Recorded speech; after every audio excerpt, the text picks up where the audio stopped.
This is my second attempt trying to record this episode because when I tried earlier this week, everything was going wrong. Every single aspect you can think of went wrong, which actually turned out to be a blessing in disguise because I posted on my Instagram stories. If you don't follow me on Instagram yet, let's connect. I asked you, what would you like to hear about? What would be helpful and what would be interesting for me to talk about? And my initial topic that I wanted to speak on was, how the hell do I detach in dating if I feel my biological clock ticking? How do I resist that pressure of knowing that I only have so much time to have a child if I want that? At the same time, not let that pressure influence how I make my decisions. However, what ended up happening? The moment I posted on stories saying that I haven't recorded an episode yet and this is an opportunity for you to choose otherwise, you did.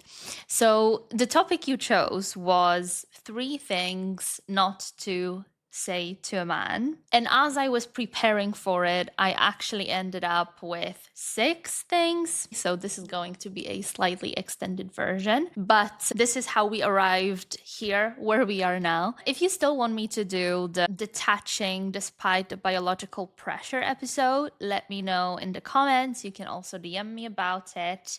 If you don't want to say it publicly, I know that many of you like to consume my content quietly, and that's absolutely fine. And without further ado, let's get into today's topic. What not to say to a man within the dating context. What not to say to a man in those early stages. If you're new here, my name's Laura Nagiel.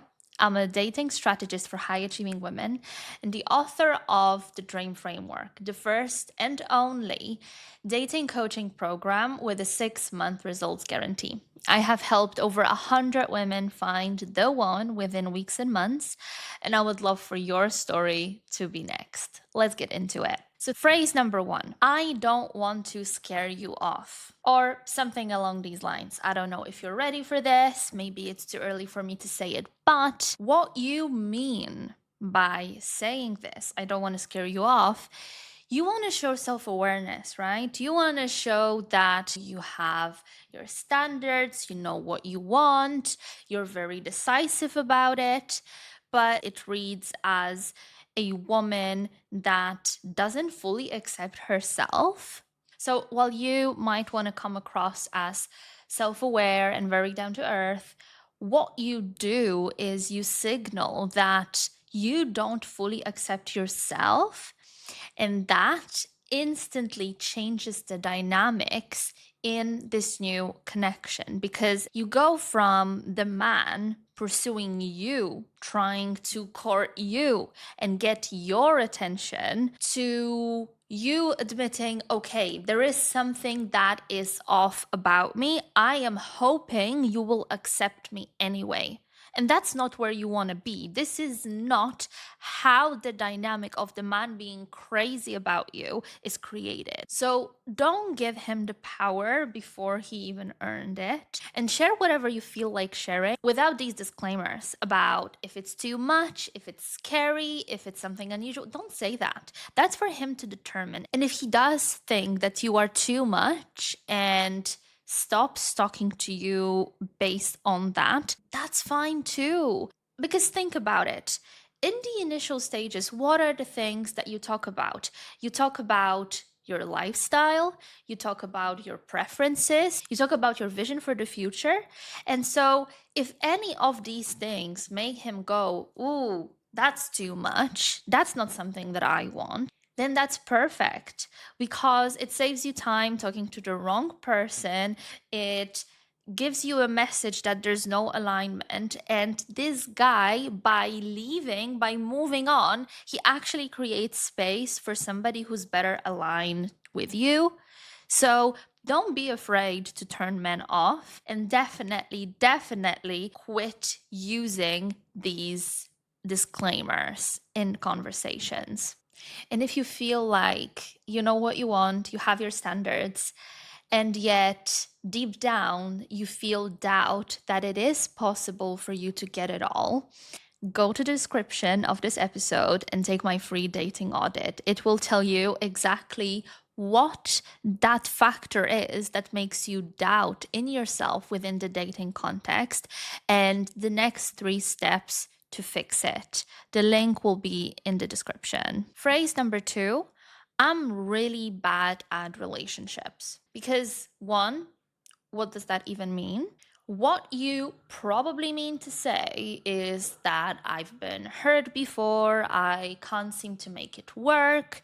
When I date someone, doesn't matter how hard I try, things end up falling apart anyway, and I'm just afraid to get hurt again. That's most likely how you mean it. So that's your intention. But in terms of how it comes across, this can be so varied for a number of reasons. The main one being that it's so vague. When you say you're bad at relationships, what does that even mean? This can mean so many things. Does that mean you used to cheat in the past? Does that mean you have very unhealthy coping mechanisms, or your attachment style is very problematic? You're very anxious, very insecure, you're very needy, maybe you're avoidant. By saying this, you're communicating to the man, I am broken. I want you to fix me. I want you to teach me. I want you to therapize me. And I know that's not what you want, but this is what it sounds like. And when you just meet someone, think about it from the other perspective. If you just meet someone and on the initial days, let's say number 3, he starts telling you about his deepest childhood trauma, what he experienced and how it affected him in his life in a way that it shows up in his everyday life to this day, what would be your reaction? You would be like, I don't know you that well, and we all have our problems. Don't put this on me. Life is hard enough as is. So I am not saying you shouldn't share your struggles, your story. There is a time and place for that. But in the initial talking stages, you definitely don't want to hit him with, I'm just bad at relationships, because you think this is just a lighthearted phrase. This is just a lighthearted way of saying, please don't hurt me, because things have not worked out for me in the past and I'm really hopeful they will this time. And I appreciated my take work, but this is not how he will perceive it. Number 3 is not really a phrase, it's a way of framing things. And what I have in mind is when we have our standards, get really clear on them, maybe you have done the exercise that I shared in one of the previous episodes, the ideal man order. I designed this exercise with extreme clarity in mind to help you understand what it is that you want in a relationship in all aspects, to have like a 360 view on everything that you want to manifest. And honestly, it works scarily well. So if you've not done it yet, the link will be in the description. Anyway, when you have that clarity on what it is that you want in a relationship, what you want in a partner, what happens sometimes is that because you want to protect your time and protect your headspace and your heart from being hurt and your mind from the burnout, we tend to get very harsh and unpleasant about communicating what we want. A mistake I see so many women make is that their dating profile is not a sneak peek into who they are and what dating them would look like. It's just a list of requirements. It's just a wish list for the relationship and for the man they want to date. And what this does is it gives off negative energy. It's not an inviting energy. You don't seem open and fun and like somebody you want to connect with. Because imagine if you came across a profile or spoke to a guy who's like, if you're above 60 kgs, don't talk to me. If your hair is not blonde, don't talk to me. If your bra size is less than whatever, don't talk to me. And this is very often how women approach it. So they will say things like, if you're shorter than 6 feet, don't match me. Atheists, not welcome. If you do this specific thing, don't bother. I completely understand what you're trying to do and why you're doing it, but it's not working the way you think it is, because all it does is makes you seem like a bitch. bitch, like somebody who's not kind, who's not polite, who's not nice to be around. And so instead, you want to focus on the things that you want. And if a man is not able to offer you those, or he's just not aligned, right? One thing is the dating profile, another is going on dates. If somebody is asking you out on a date, to a mini golf place and you hate this type of stuff. I do, for example. It's not about saying, well, I only do restaurants and nice ones at that because these are my standards, take it or leave it. It's about receiving that invitation gracefully and graciously and saying, thank you very much. I don't think this is my vibe. I would love to meet you, but I don't think this is my vibe. And seeing what he does with it. Do you see the difference? The outcome is the same. You're not going to go on a date to a mini golf place, but you're perceived completely differently. You reacted softly and kindly, and you invited him to try again. Of course, if he's not that into you, he won't. He will most likely unmatch you or never speak to you again, which is, again, absolutely fine. We're not here to speak to every man on earth. We are here to find the one, right?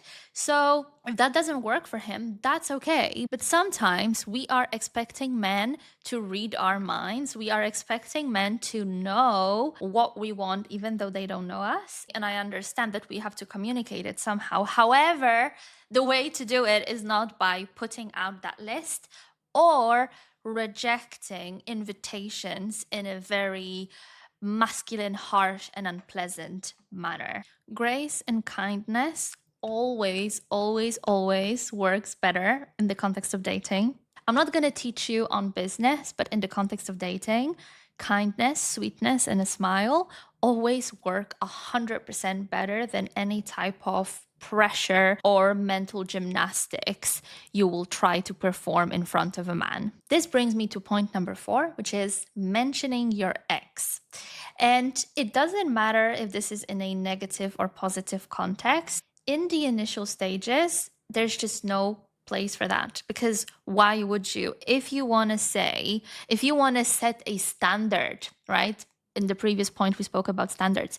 If you want to set a standard that way and let that man know all the amazing places your ex would take you to, why wouldn't he follow up?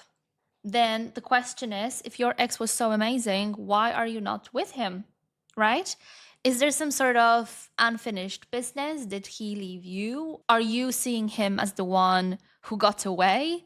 What's happening there? And no one wants to feel like they're just a replacement. No one wants to feel like they're being compared to someone from the past. It's almost like there's 3 of you in that relationship. If you keep comparing the man you're dating with your ex, and it sounds silly, and yet many women, maybe unintentionally, but they do that. It just slips, you know? Oh, in the past, I would go to these types of places. This is where I would be taken to. Whether you're talking about other dates or other men, just don't do that. It doesn't have to be directly my ex, the guy I was seeing, but you know exactly what I mean. So don't try and get something out of the guy you're seeing by pitting him against another man. And on a slightly different note, when it comes to talking about exes, about how they hurt you, about the difficult past you share, or maybe how they annoyed you and how you want to avoid it in the future, I get all of that. But again, initial talking stages are not the time and place to share your deepest traumas and difficult experiences. And also, they're not a space for you to share your frustrations from the previous relationship.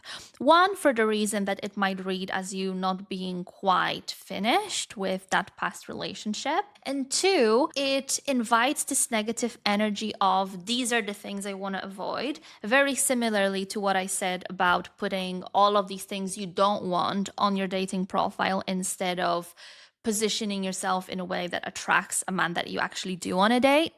If you keep seeing this guy you're seeing now, if you keep talking, if you keep dating, you will have opportunities to make sure these things that used to be such pet peeves in your ex, that they will not be part of your life in this new relationship. There are so many different angles you can use, so many conversations you can have, but this is not done by delivering a list of all the things my ex annoyed me with, and these are the things I don't want you to do because of that. Because he is not a follow up act after someone else. He's a new person. You need to give him a space to be his own person. And if he requires similar feedback to your ex, so be it. Apparently, there must be other things that make him worth seeing, right? So, again, don't make him pay for somebody else's mistakes because it's not his fault and not his responsibility. Number 5, I don't usually do this. When do we say that phrase? Usually when we either jump into bed with someone we met not that long ago, or when we do something else that is against the general societal norms. And if you say that, first of all, the man is not going to believe you because, again, we are not talking about things that are extremely out of ordinary. These are just things that we usually feel a little bit embarrassed or ashamed about doing. And this is how we're trying to make ourselves feel better, but also to rehabilitate ourselves in the eyes of that man. The thing is, though, he has heard that phrase so many times to the point where, funnily enough, I heard it somewhere from a dating coach specifically for men to actually tell women that I know you're not like this, but we have this special chemistry, which makes total sense because women don't want to be seen as promiscuous or too open or irresponsible, whatever. And men want to get what they want to get. And they know that words are the key to a woman's heart, right? As women, words are so important to us, way more than to men. And men know that what really matters are actions, which is why they very often feed us all of that crap with their mouth because they know they can get away with it. If they feed us the right words, they can get away with not following up with action, which is what requires actual effort and actual dedication. But I digress. That's not the point. So your intention is to say, don't think about me badly. This is an exception. You're not like other men, which is why this is happening. So on top of the man not being very likely to, you are also signaling that you don't respect your own boundaries. If you don't do something normally and yet you did it now with a guy you just met, what does that say? I have my boundaries, but I'm willing to break them for the right person. And I know that's not what you mean, but this is how it reads. Hence, you should never say to a man you're just dating, I don't usually do this, but.